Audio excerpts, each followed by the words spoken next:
Good morning, everybody.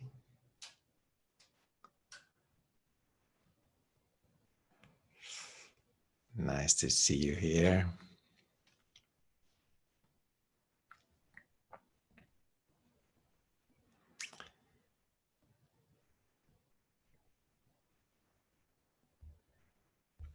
So what are we going to talk about today?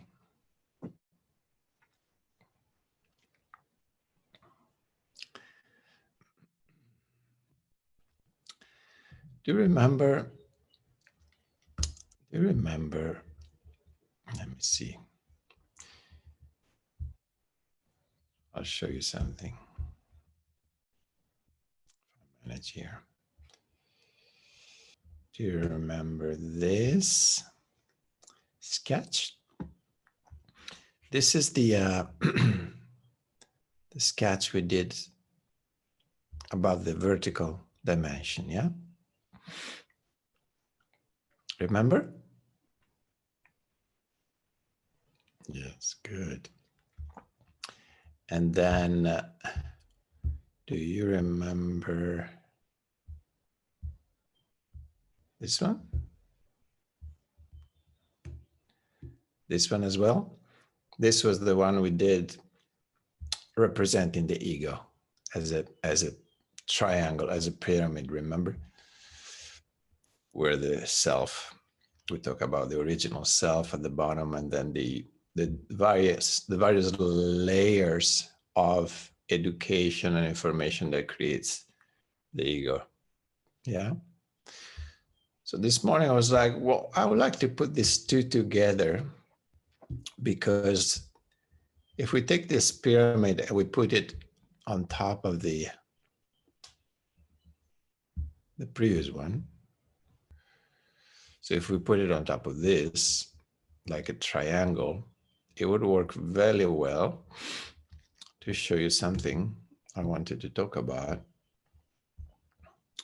So this morning I came a little earlier, and I'll show you what I did. I tried to put the two together, and this is the result. Can you see it? So it's a little messy, but so the ego part is the green one, yeah? I turn it green,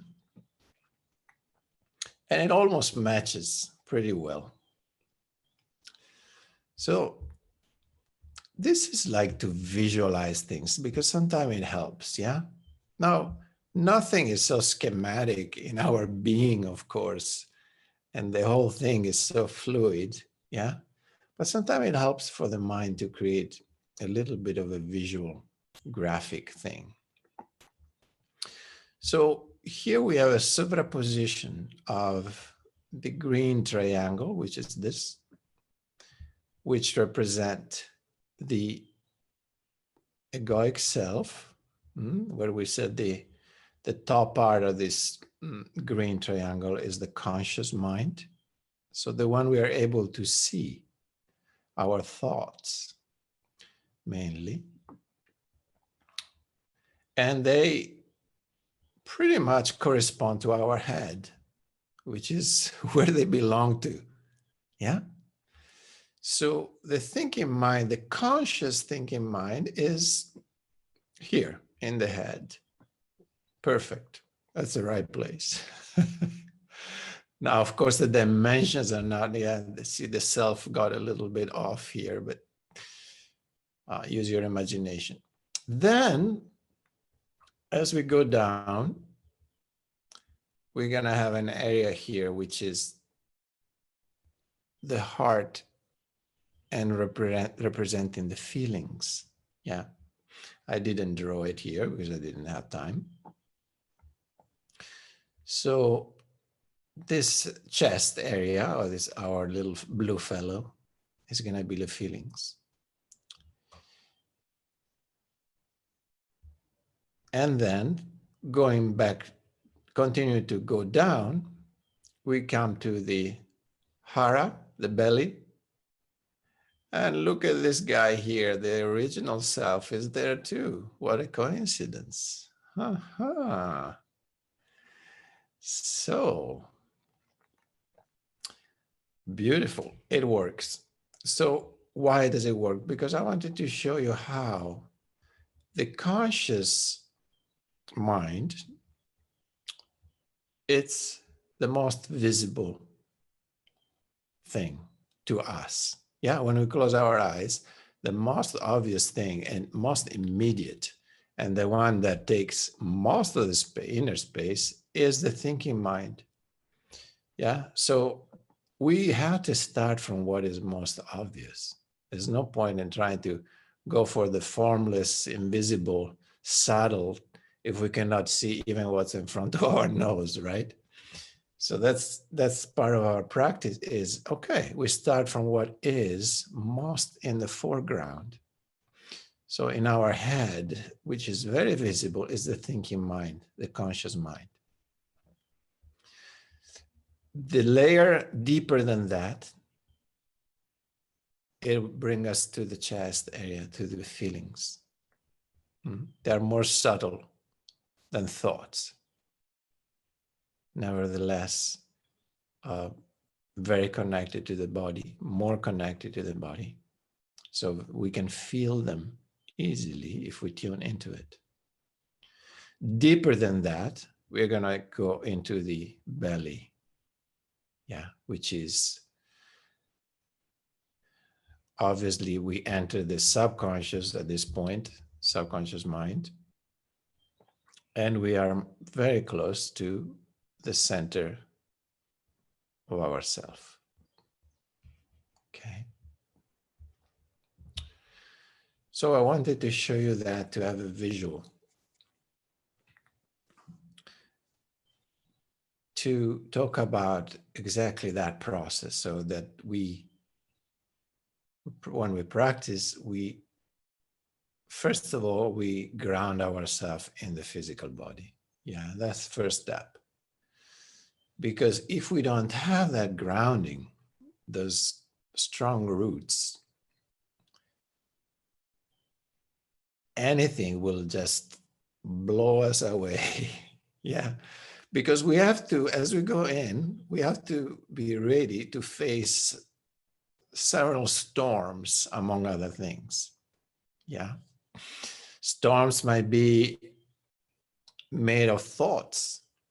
You know, sometimes thoughts, they can make you crazy. It's like, wow, it's a vortex of thoughts.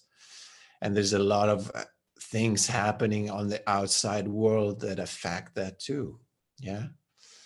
One day there is a Fukushima nuclear explosion. Another day there is a virus pandemic. And another day there is a terrorist attack, and there's danger and fear everywhere. If we're not grounded in ourselves, we're not rooted, everything is gonna just blow us away. So we have to ground ourselves in our being, and the best way to do it is first through the physical body. Again, we start from what is more tangible, more obvious. So the physical body is the most obvious thing, right? Most concrete, something we can hold on to easily. So that's our first step, grounding, rooting into the physical body.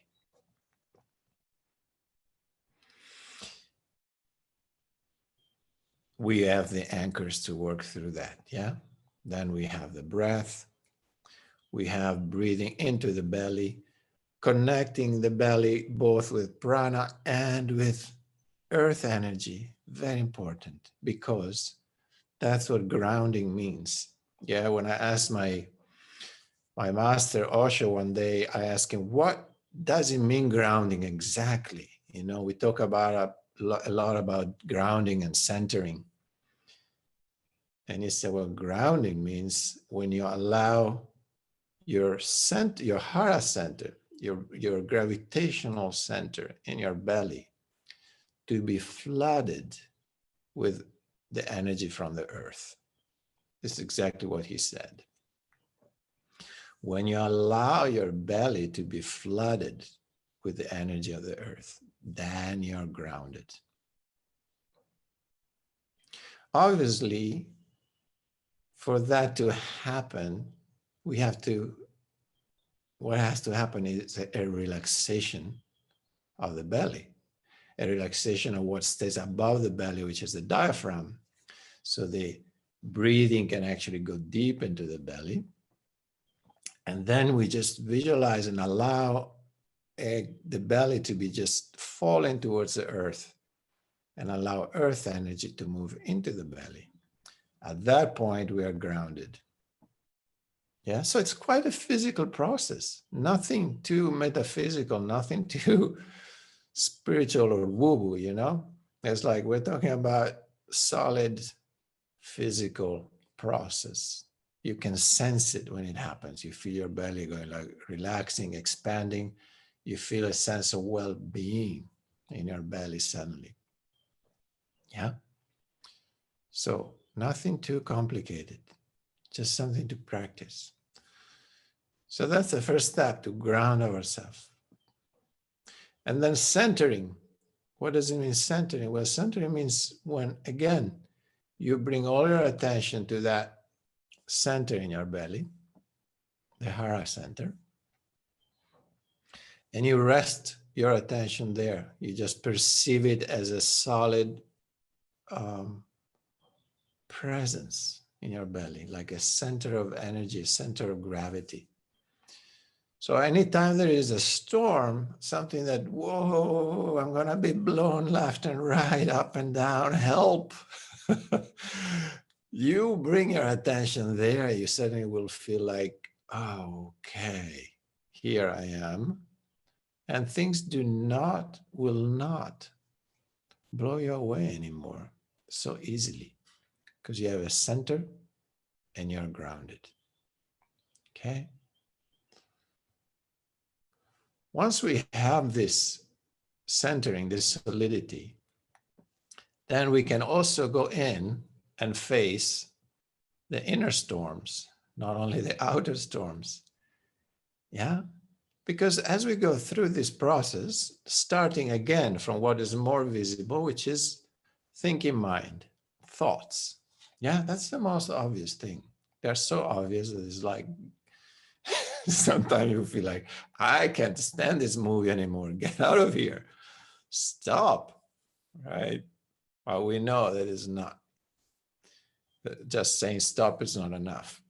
We have to witness these thoughts.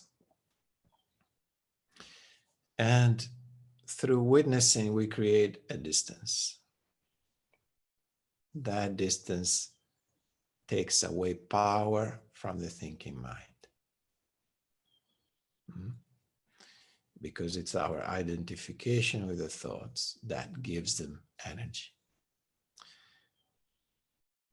In order to observe anything, you need a distance.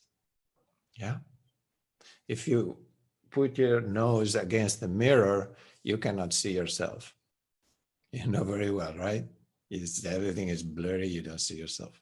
In order to see yourself, you have to take a few steps back, and then you go like, oh, and then everything comes in focus, and go, there I am. Or at least that's my reflection in the mirror. Yeah, it's the same with your eyes. You can never see your eyes. Well, especially if you don't have a mirror. The eyes cannot see themselves, right? Because they are looking and there is no distance between the object and the subject. It's the same. So in order to see anything, you need a certain distance. So if you're completely identified with the thoughts, there's not distance enough.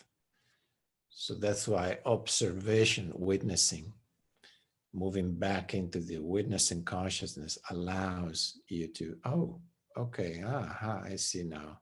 This is me, this is the thought, there is a distance. It's not like this, it's like this. And then it's like this, and then it's like this, and then it's like this. Through practice, that distance increases and your disidentification becomes more and more. until the mind has no power whatsoever over the way you feel, the way you perceive life is no longer filtered through the thinking mind. The mind becomes a tool at that point that you can use, because it's a great tool to use in the world, to organize things, to understand things, to make it work, to fit in, if you want to fit in, or not, if you don't want to. Then the mind is your servant, yeah? And you're the master. But for that to happen, we need that distance between us and the mind, between the witnessing self and the thinking mind, to slowly, slowly increase. And you will see it's a gradual process. It takes a little time. Sometimes can be also like that. My personal experience is a gradual process. But I know of people that just stepped out of the mind, of the control of the mind in 1 second. That happens too. In the gradual process, you will realize, okay, I'm slowly through the hours, through the days, through the weeks, through the months, I see through the years, I'm less and less identified with my own mind. Mind still is there. It didn't disappear. It's just, it doesn't have such a strong hook anymore. Okay. So again, that's the most obvious thing that we see. As we are able to witness in the thought, we are also tuning more in on a deeper layer. We are able to perceive feelings. Yeah. So we move down in that picture that I show you. So the center of the feelings is the heart, much like the center of the thought is the head. The heart corresponds more or less to the chest area, yeah. So feelings, and then we're able to witness something that is more subtle, which are feelings, or even more subtle than feelings, sometimes moods, just the mood. The mood is something like, it's so subtle that I'm not sure how I feel. I feel something, but I woke up with a certain mood, no? That's even more subtle. We become aware of those too. And we allow them to be. We recognize them, we feel them, and then we let them go. So it's not that feelings and moods and emotions are better than thoughts. They're just different. And they are more connected to the present moment because they're more connected to the physical body, but still there's work to do. We go deeper than that too, because we are also, those feelings are mostly generated by something else. The witness itself is not influenced by feelings, emotion, or thoughts. That's what a witness is. It's somebody that simply can observe completely detached. So our true self does not follow the laws of the mind, nor of the heart, actually. That is not to say that love is not part, essential quality of the true self. But love, that kind of love that I'm talking about, that universal love, is not a feeling and is not an emotion. That's the very quality, the very essence of our true self. So it's not a feeling that comes and goes. Any feeling or emotion, when I'm talking about this, I'm talking about happiness, for example.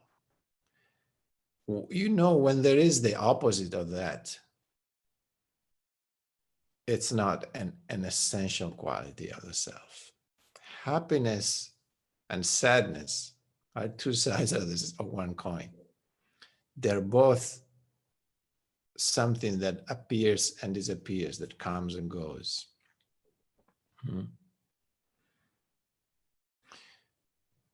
Peace and what we would call it, the opposite of turmoil or anger and anger and peacefulness could be their opposite. So emotions and feelings, they always have an opposite, and therefore they're just two sides of the same aspect, which is fleeting, something that comes and goes, which is dependent on something else. What is always unchangeable and does not change, and it's not affected by all these different objects that we encounter as we go deeper inside, that's our true self. That's the center. That is the witnessing consciousness. Excuse me for a second. I couldn't see the screen. Yeah, better. So then we keep going deeper than that, deeper than feelings, deeper than emotions. And we go in that area, which is in that picture, it's the belly area, right? That's where we can perceive our gravitational center. That's where we can feel centered and we can feel grounded. Okay.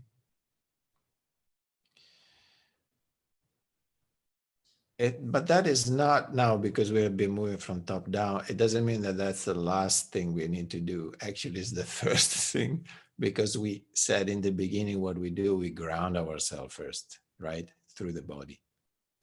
So first we start body, belly.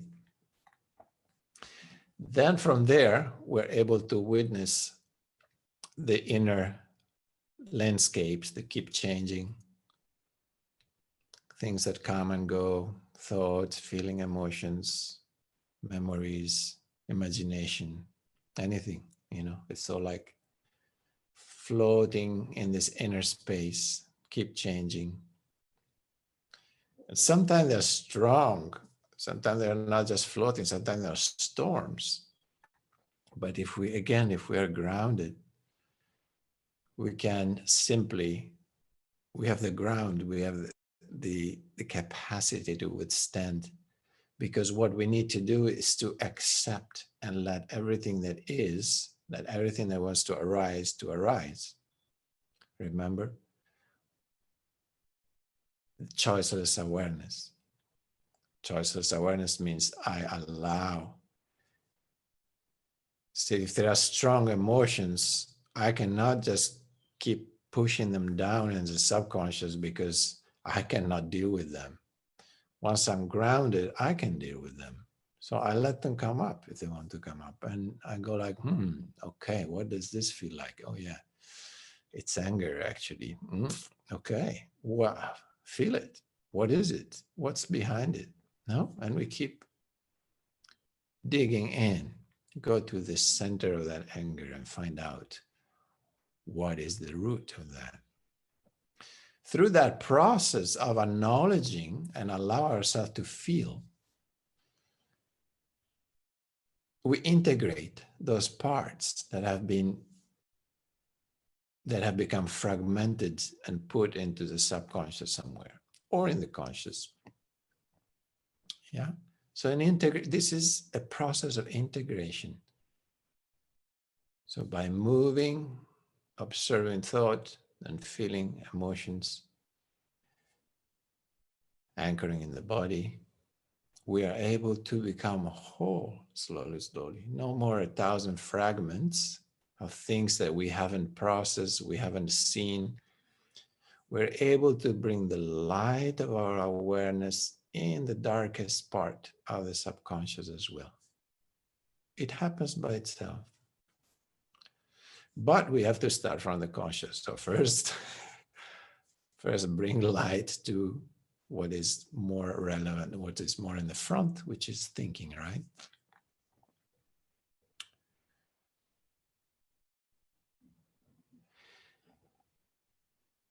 Now, there is something also to understand that why it's so difficult to move inward, why there is a resistance. Because if it wasn't, we would be all meditating all day long. No? What's the problem? So one part is the mind. The mind cannot rest in the present moment, as we talked about. The mind is always past or future, imagination or projection in the future, or remembering the past. So the mind doesn't want to be in the present. It needs stimulations, and stimulations come through the concept of time, past and future.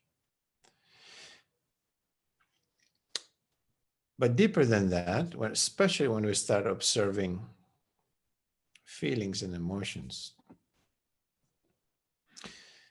there is something in us, and this comes from the very beginning of our life, from childhood, where we have been told, basically, 95% of us, maybe more, grew up with different messages of different kind telling us, you are not okay as you are.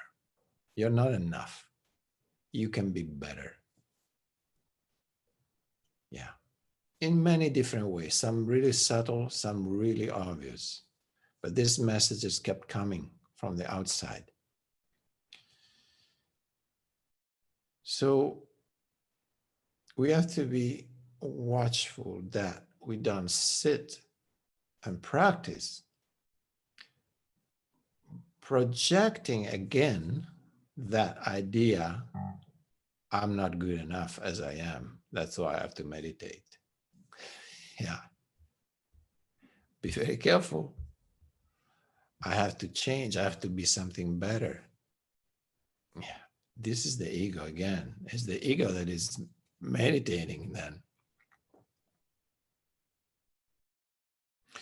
We are, and we are born as divine beings.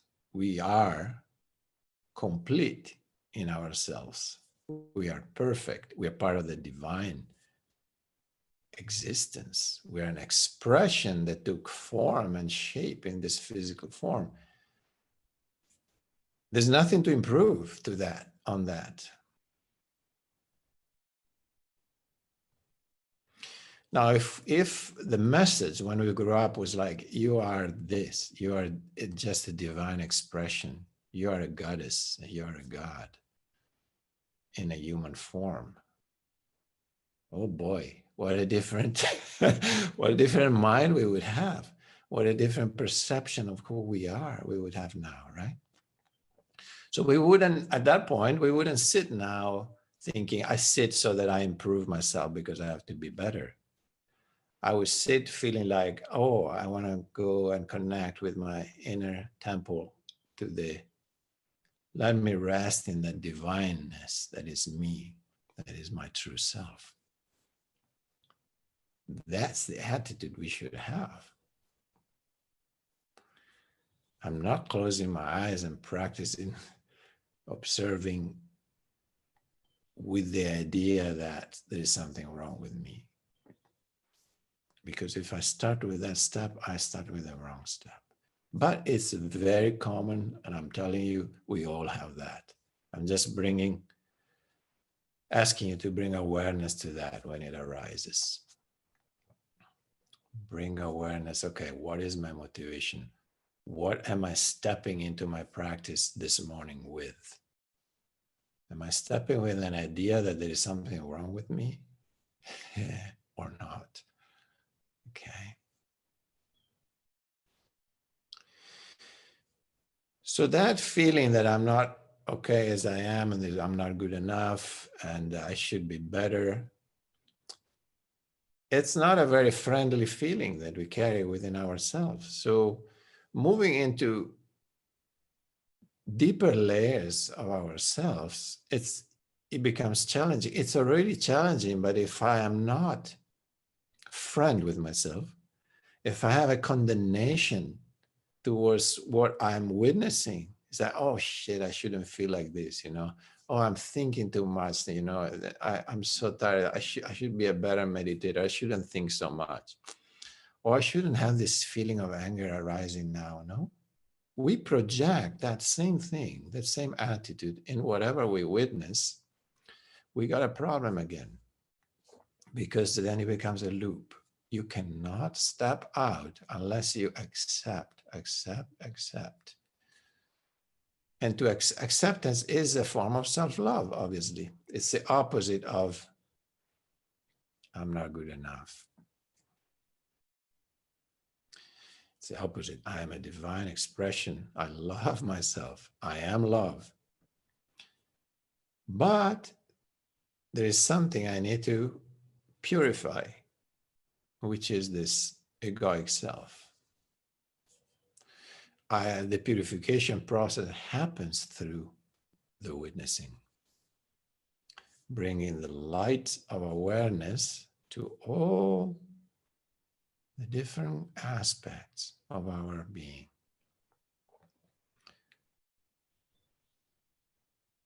In order to bring the light of awareness, we need to bring acceptance to what we observe in ourselves. In order to be able to bring acceptance, we need to be compassionate, be loving towards ourselves. Step in. The deeper you go, with more and more compassion and love, true love.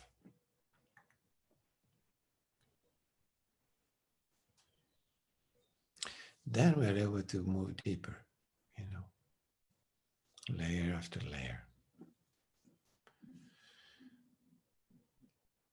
When I hit a layer that I never hit before, and I'm able to integrate it in my love and my compassion without any judgment, just let it be for what is, then automatically I'm allowed to go to the next layer that is deeper, which is fantastic, actually. Existence is very compassionate. It's not going to let you drown in the most challenging thing for you to face.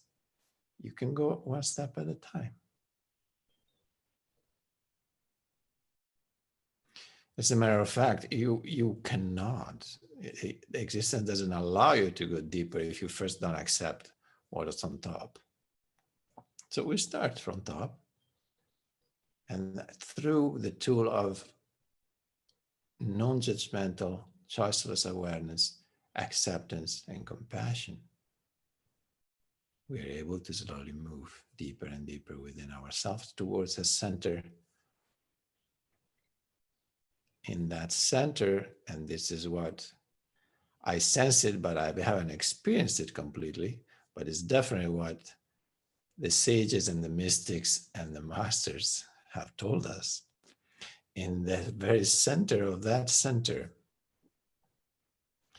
that's where the whole experience of God or the divine or existence or universal love is. There is nothing else in there. At that point, when you reach that point, all that is objects, all that is impermanent, all that is periphery, all that is actually not real, disappears. Once you start living in your center, you're like living in the eternal present. Time also stops. But I don't want to talk about what is not my own experience. So I'm just referring to you, the teaching that I received. Each of us has to come to experience through practice, through being that, becoming that. Talking about it, it's okay. But it's still knowledge. Knowledge is different from knowing.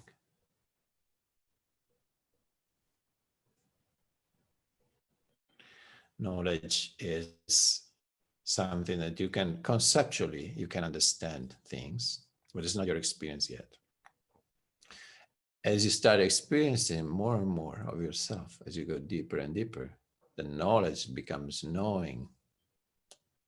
Then it becomes an experience. It's integrated. So knowledge has its place. What I'm transferring here to you is a knowledge, but you have to make it a knowing through your own practice. Otherwise, it's useless.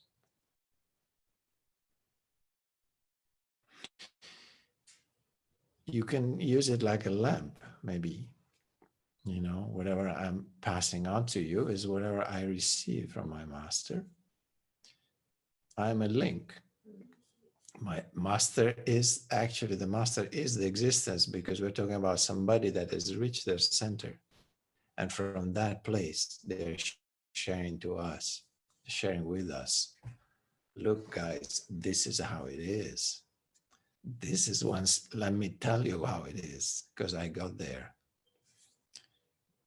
So what they call the Veda in India, you know, it's actually spiritual knowledge, but it's very limited because it cannot penetrate into reality. You cannot penetrate through mental understanding only. You have to practice, make it an experience, use all the tools that we have been given to go as deep as we can.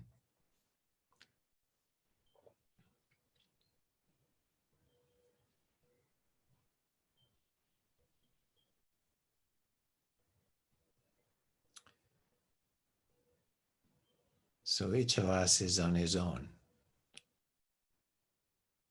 And that's a beautiful thing. You know, we have to cut our path, which is unique to us. Each of us has a unique path.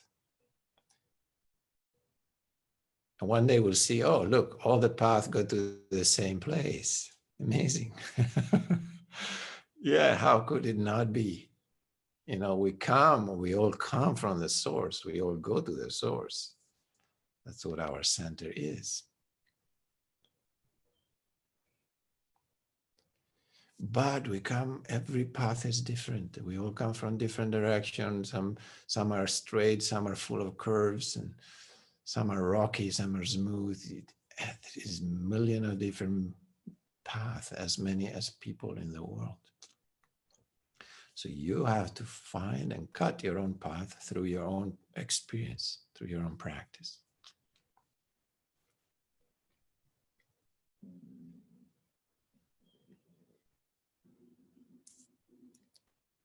So we can rely a little bit on knowledge, on what is passed on to us.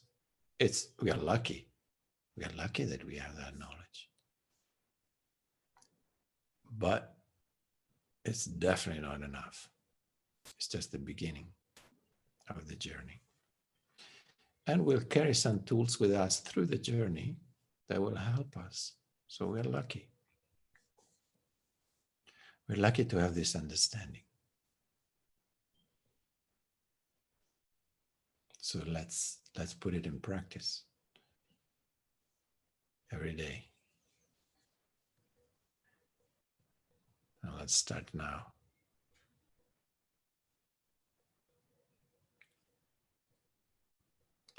So find a comfortable position to sit.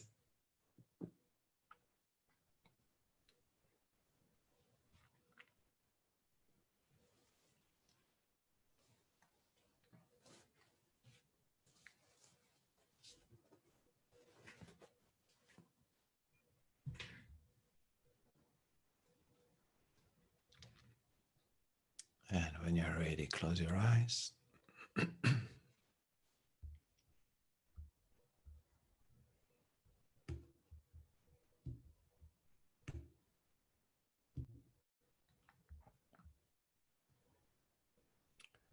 I will guide you through a little bit. And I also use the sound of Tibetan bell. When you hear the bell, the deep bell, just use that sound as a reminder to be in the present moment.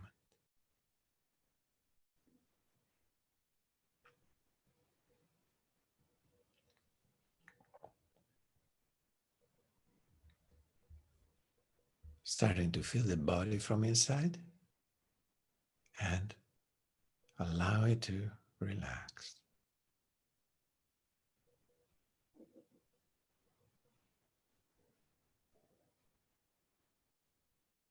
Releasing any little physical tension you might feel. Do a quick scan of the body from top to bottom and bring your attention where there is still some holding and release it.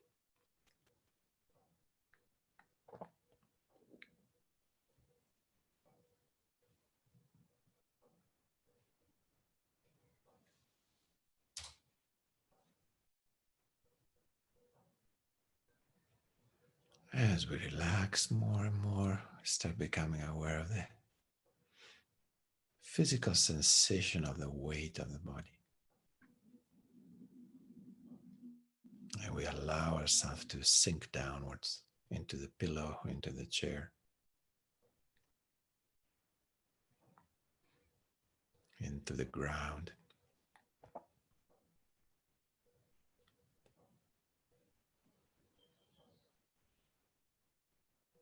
Relaxing the belly, relaxing the diaphragm.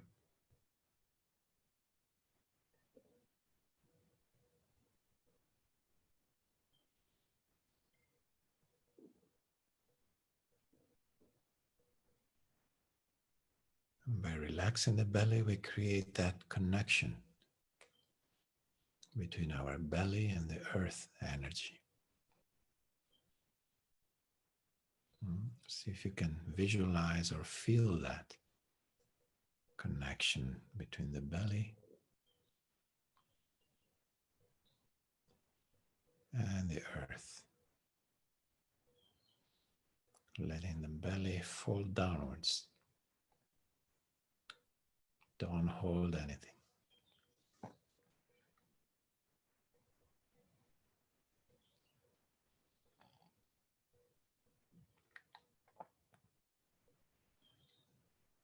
And that's when we start feeling more grounded, more connected to the earth.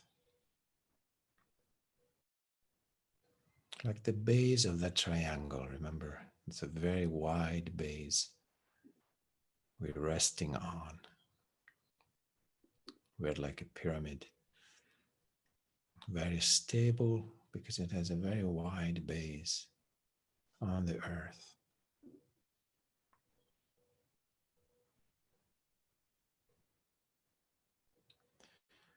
Or like a big solid mountain, very grounded.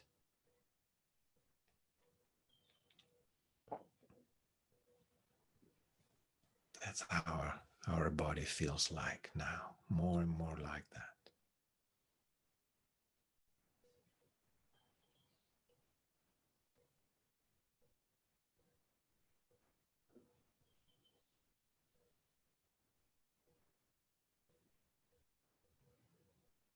And the top of that mountain is the top of the head, which is aiming for the sky. The top of the mountain might be even in the clouds. It might even be covered with snow. It's so high. So feel the sky energy uplifting slightly on the top of the head, realigning the neck and the spine, and sustaining you from the top as well.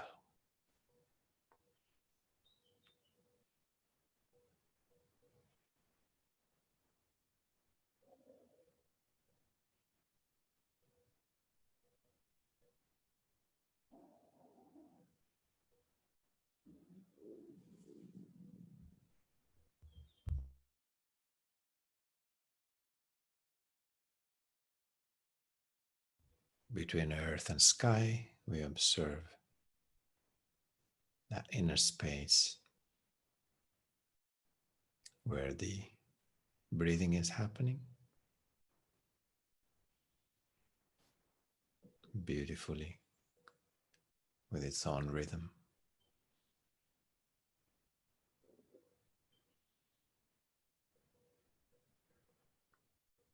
Becoming aware of the many nuances of the breath, of the cycle of the breathing, allowing the air and the prana in the air to reach the belly,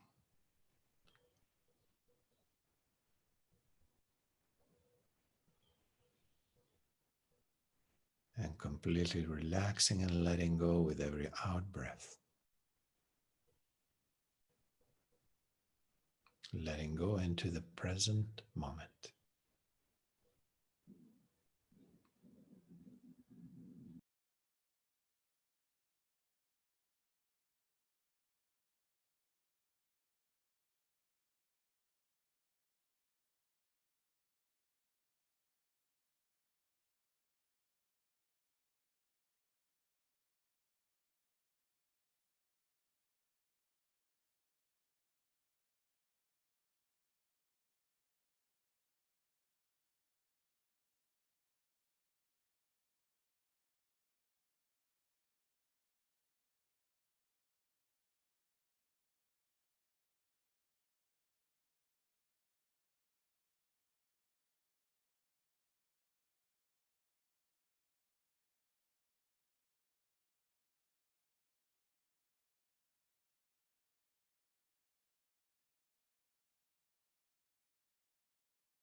And becoming aware also of anything that arises within that inner space, any object, being that thoughts or feelings or moods.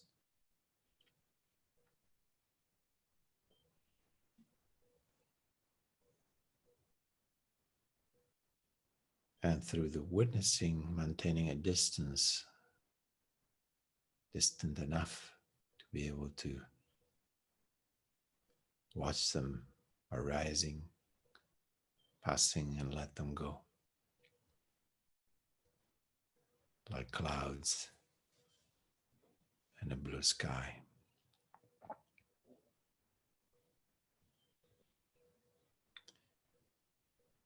Remembering that you are the sky,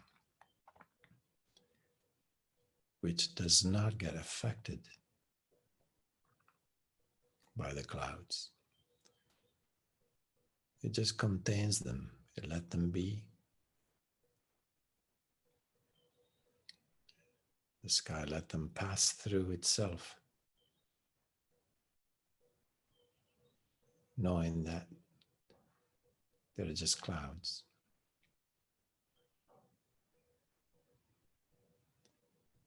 The sky remains empty and untouched. And once the clouds are gone, you realize that.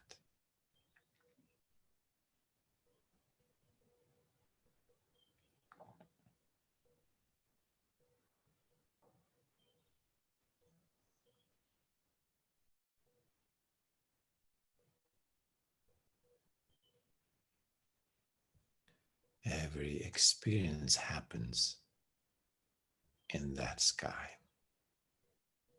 which is the background to everything we observe.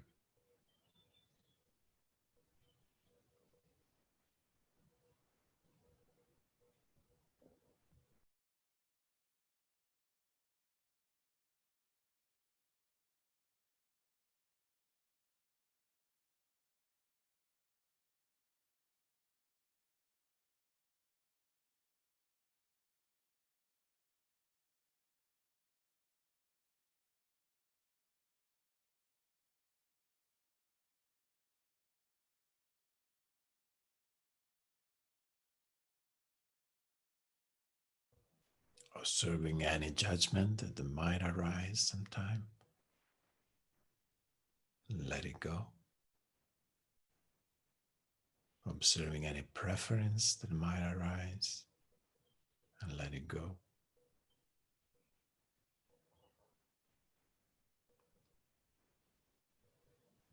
Remembering that you are the witnessing self that is absolutely non-judgmental.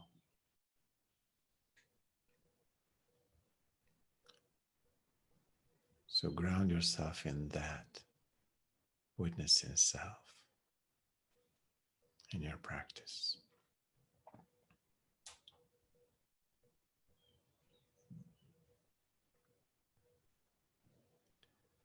That witnessing self is as vast as that sky.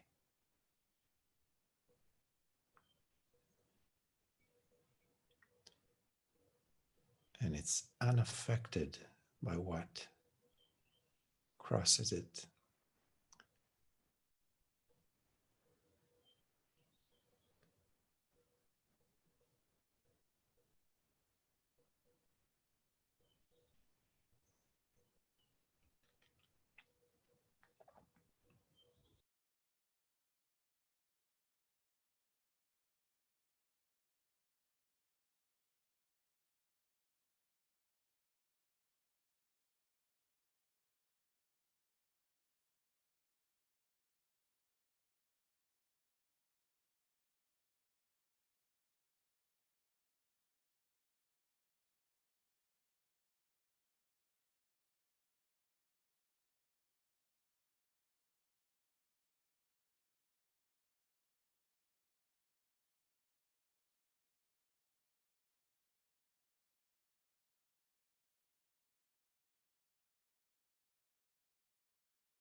And slowly coming back.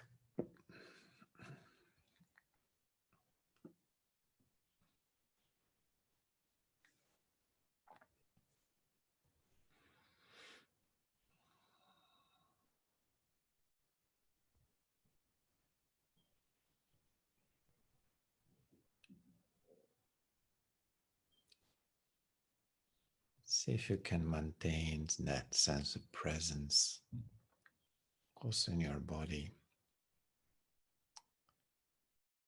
even after you open the eyes.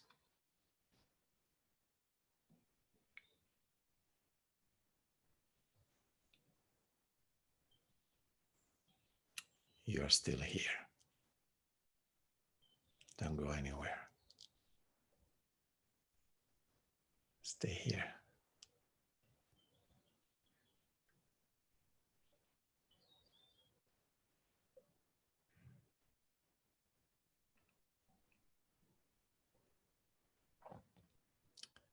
You're just here with your eyes open, that's all.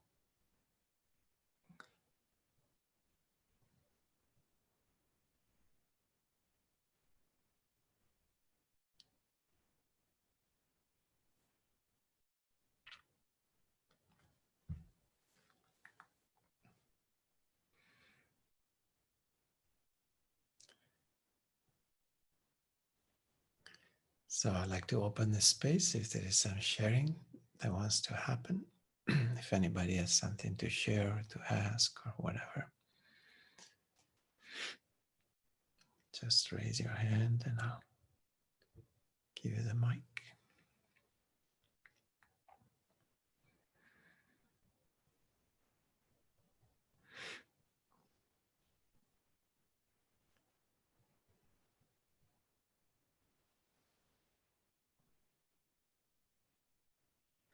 Yeah, Maria.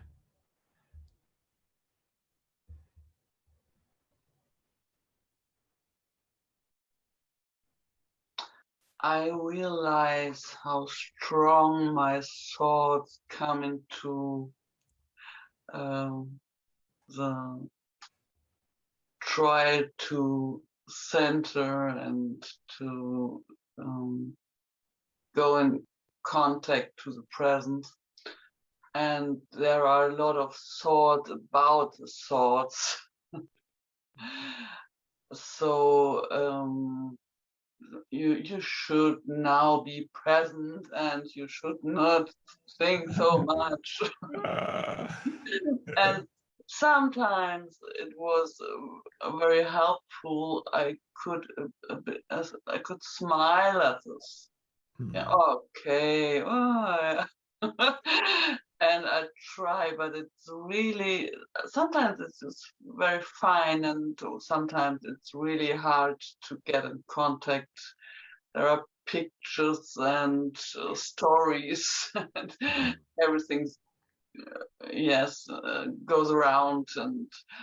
But to smile at this, it's helpful.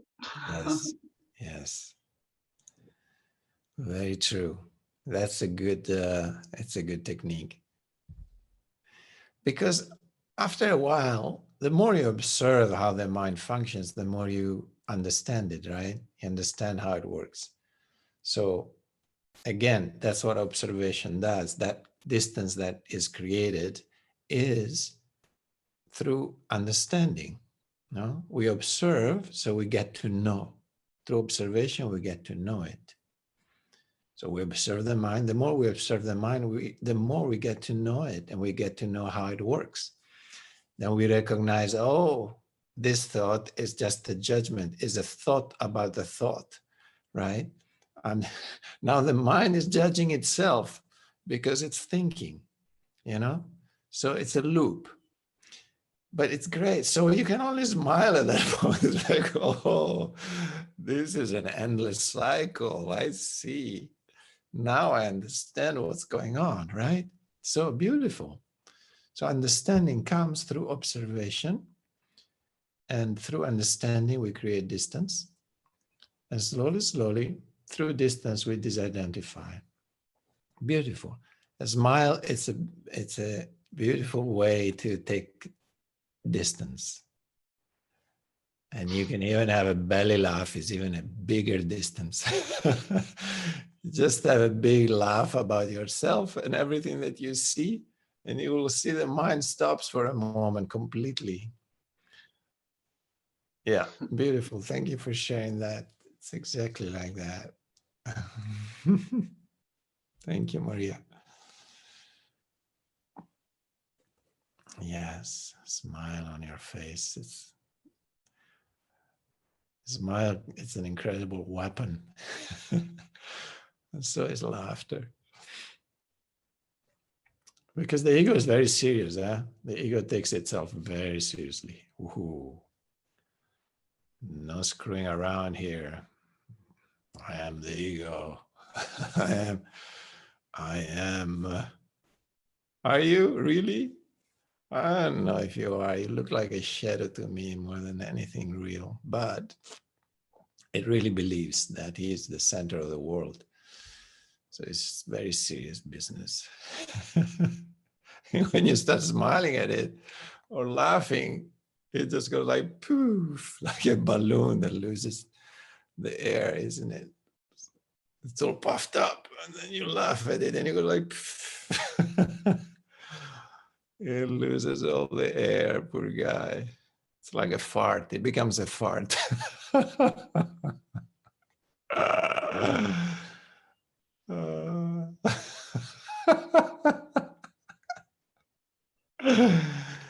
Sorry, I'm farting on myself.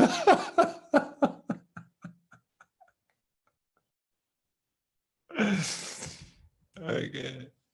Serious, Shastra, come on.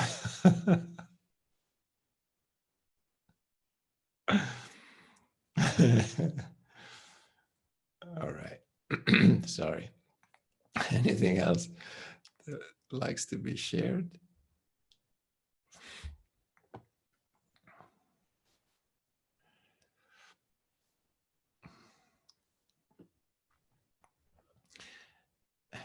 Jan, Jan, tell me something. I haven't heard your voice in a long time. Something little, anything.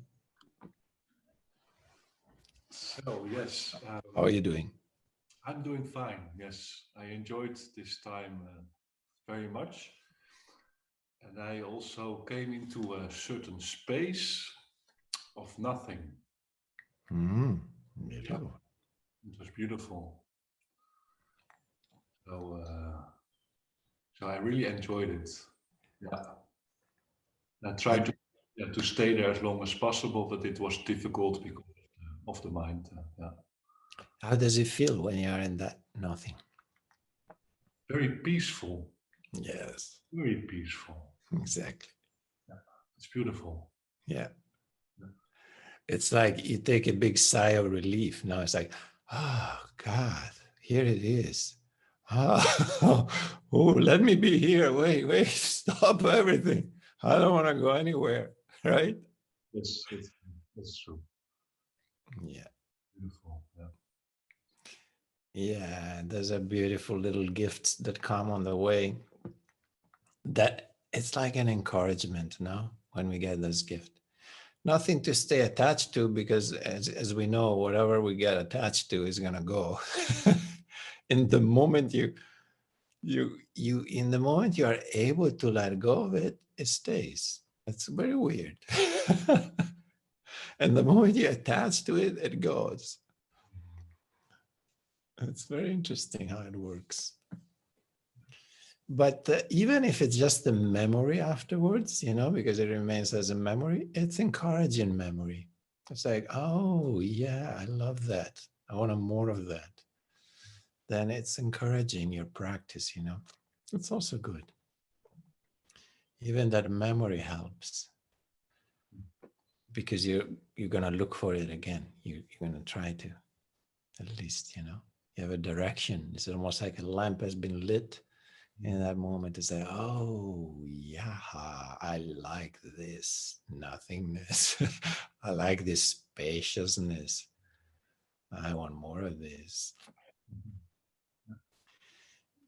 But at the same time, we know, even though it's a beautiful lamp, that is, it just remains a memory, then it's not enough. It has to become an experience again and again and again. That's why we keep practicing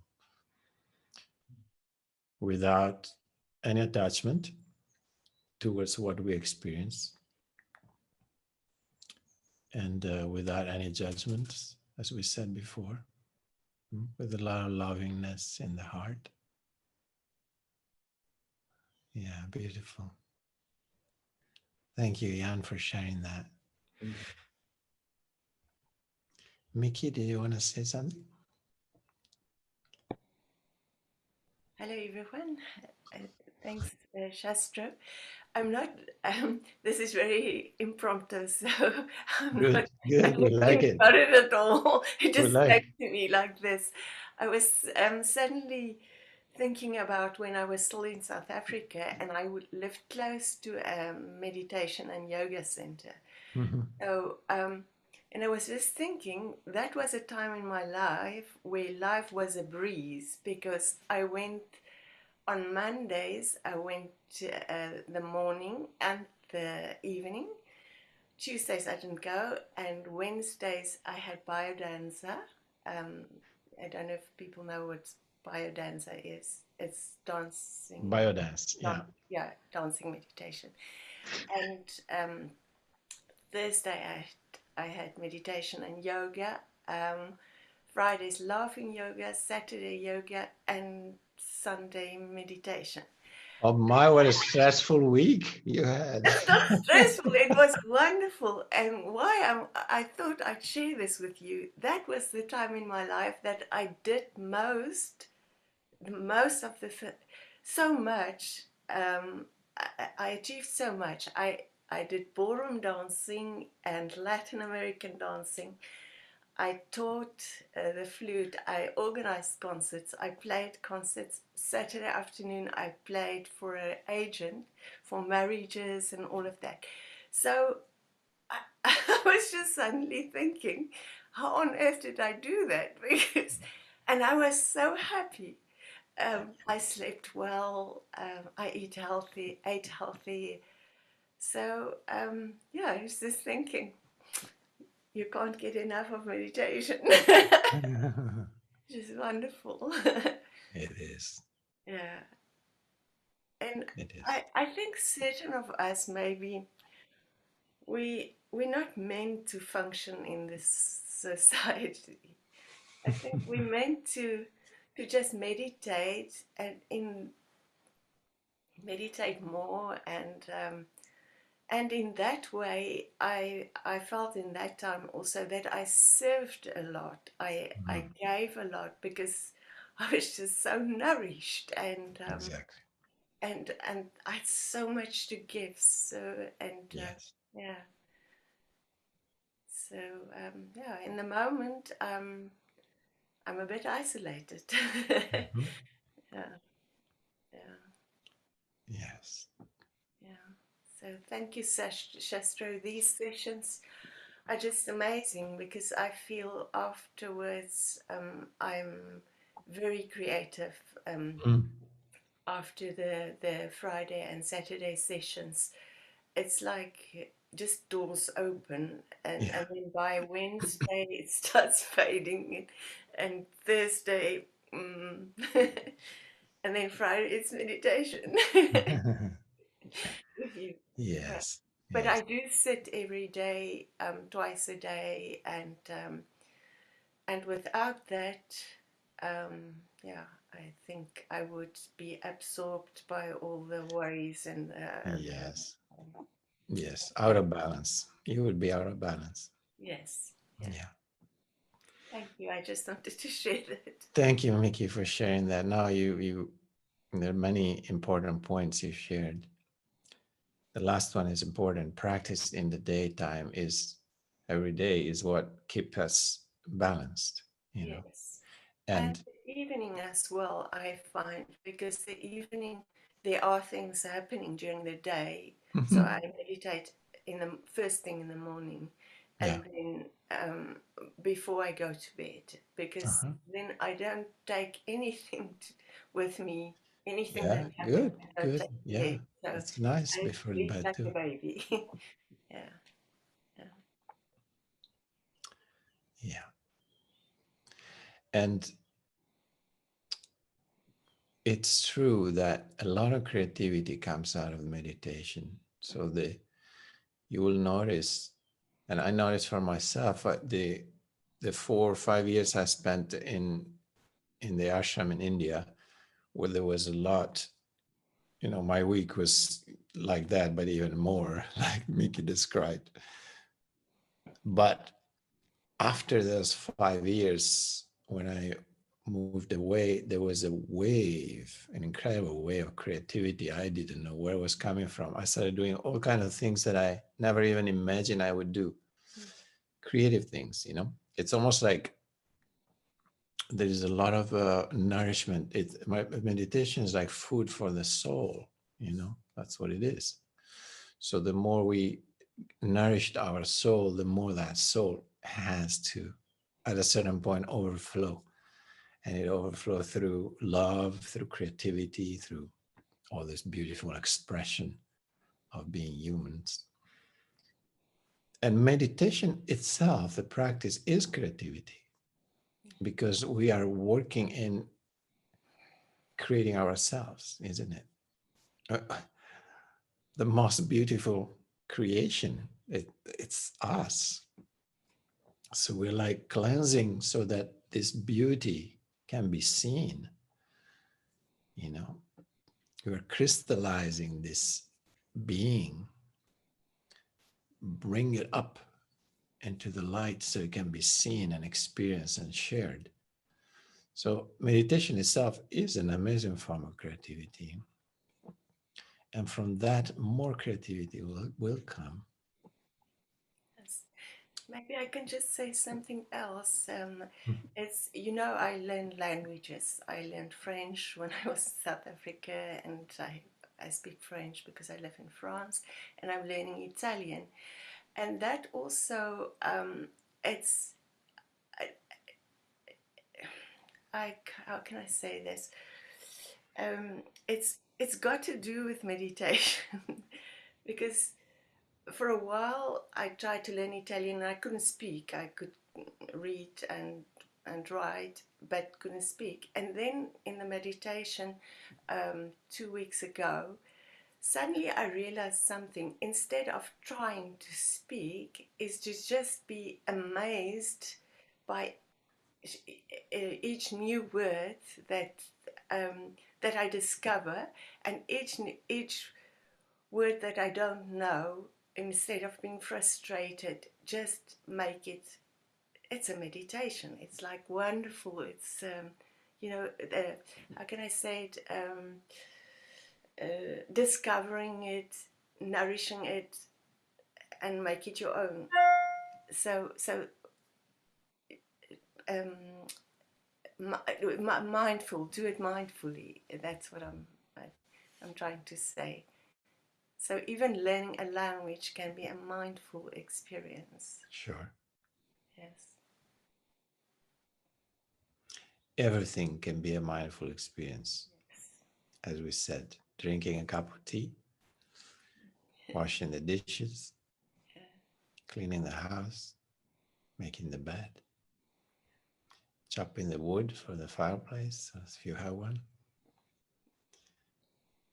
So many beautiful things to be mindful with. The day is full of it, full of opportunities to be present. Yeah, true. There's a lot of amazing things. It's like first thing when you listen to the birds, obviously that's very natural, but that's what I discovered now with languages is in every word there's a sound, there's a meaning. The words make phrases. it's just suddenly it became amazing for me learning Italian now. It's just I'm so happy about it. Brava, brava. Grazie. Continua a imparare. Absolutamente. Nice. Anybody else wants to share something?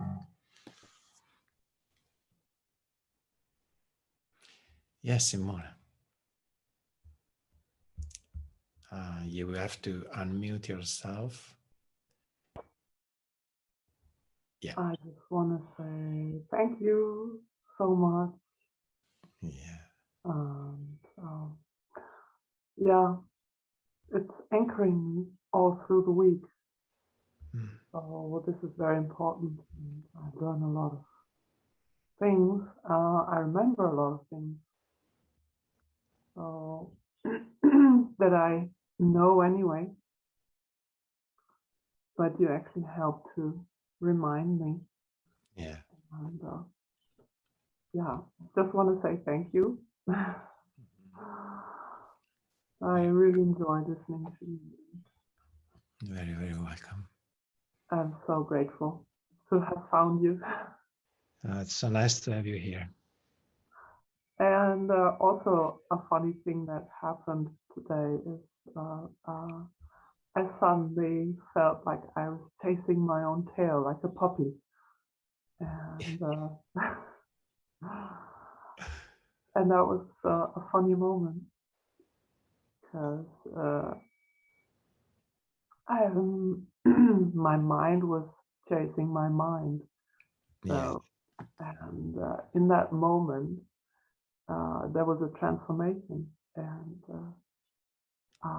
I actually saw what I was doing, or what my mind was doing, and I was observing it. Yes. And in that moment, I was free. Yeah. So that was beautiful. Yeah, those are the little chocolate we were talking with Jan. There's a little gift of understanding that, help you to encourage you, when you see, oh, look at this. It's a little bit like also what I think what Maria was saying before, the mind thinking about the mind, the thought chasing the thought, or chasing your own tail, like you said.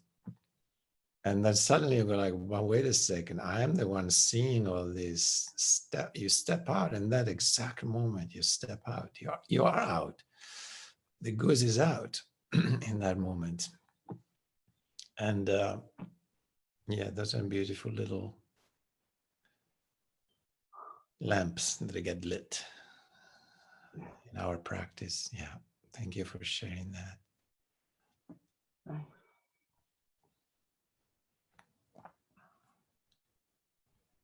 Anything else?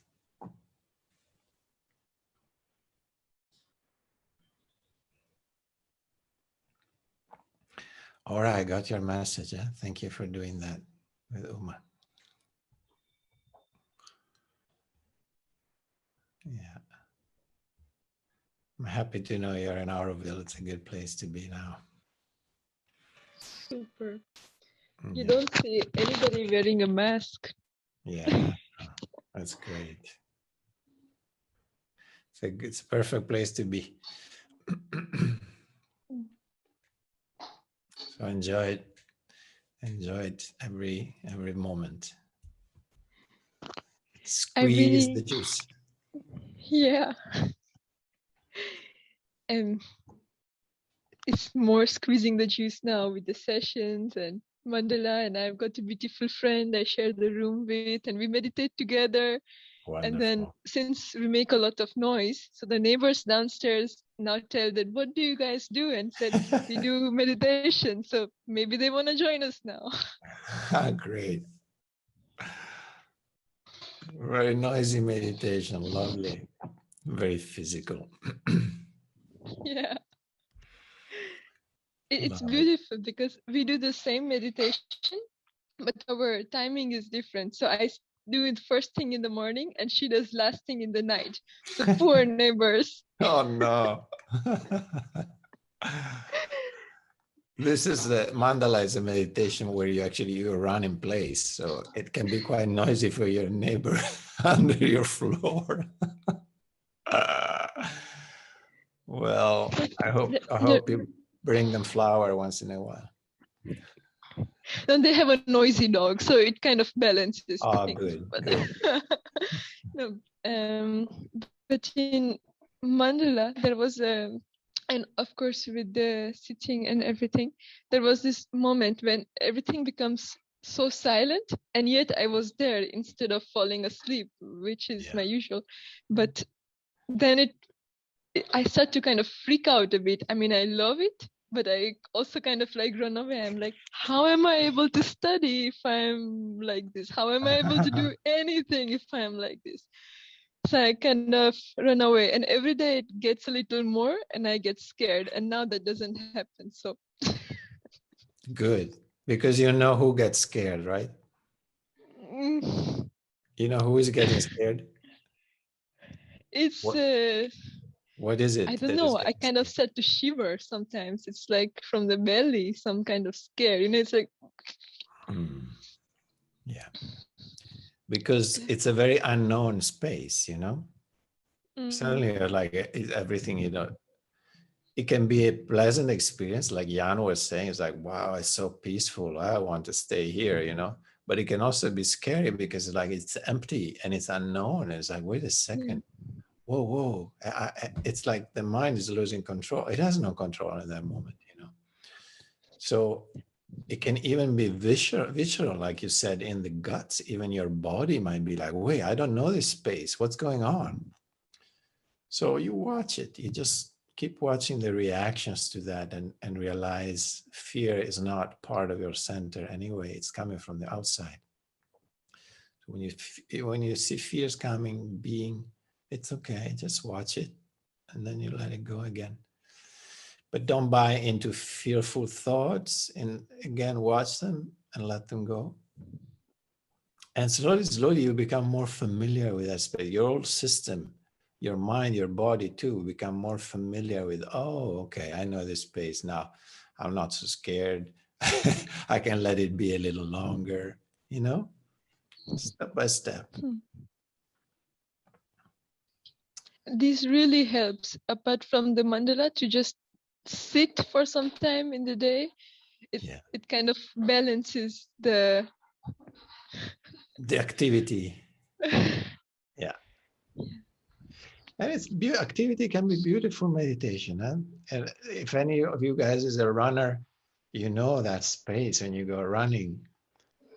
And at a certain point, you hit that, what they call the zone, that everybody that plays sports know. When you hit the zone, you're like in a space of no mind, you know. When a basket player, you know, keeps scoring the whole game, you know, some days they're like, holy shit, what's going on with this guy today, you know, and then they say he's in the zone. Well, that's what it is. He's playing in a no mind space, and he's just in the no mind. He's not getting out of it. Or some golf players, sometimes, you know, they play golf and suddenly their playing is so much better than ever, and they say, oh, he's in the zone. Well, that's exactly it. They're able to. They know that they're going to perform to its best if they can stay in the zone. So when they're in it, they're very happy and they perform beautifully because there's no mind at all. So yeah, in movement, you know, running is a beautiful thing. Also, it can be a beautiful meditation. Anything can be. And then you run, and then suddenly there is only your breath and the movement, and the ground under your feet. There's nothing left. It's a beautiful space. Yeah, it's definitely the zone. but I find it very difficult. It's like even when I'm after the sitting and even after the active meditation, it's like over. And then through the day, I get the same messed up girl. And then again, the time comes and I'm like, okay.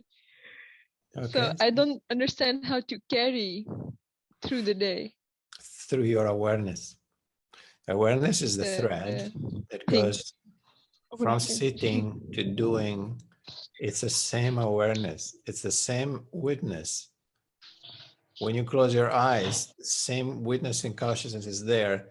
And when your eyes are open, it's still there. That's why I was saying, okay, you open your eyes, but still be present with what is.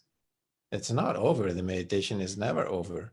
Just because your eyes are open or just because you're moving doesn't mean that you leave your awareness on the pillow and you go, you go without your awareness. Your awareness is you. You take it with you wherever you go, whatever you do. So remember that, self-remembrance. Self-remembrance. Keep remembering yourself, your true self, the witnessing self. The observer, keep remembering, oh, okay, look at the mind now. It's going really crazy. Okay, but who is noticing that? You know, remember that. Oh, look how many things I'm doing. Amazing. I keep moving. Good. Somebody is noticing that you are moving. Remember that. Don't take it for granted. Your awareness is always there. Don't take it for granted. Be aware, become aware of your awareness. Whatever you do, wherever you are. If you're sitting or you're running like crazy, it doesn't matter. Still the same awareness is there. I will try. You're doing great, Aura. You're doing great.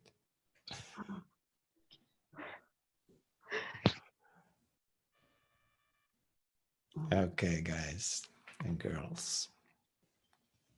So I'm gonna let you go. And I will still see you next Friday. Inshallah.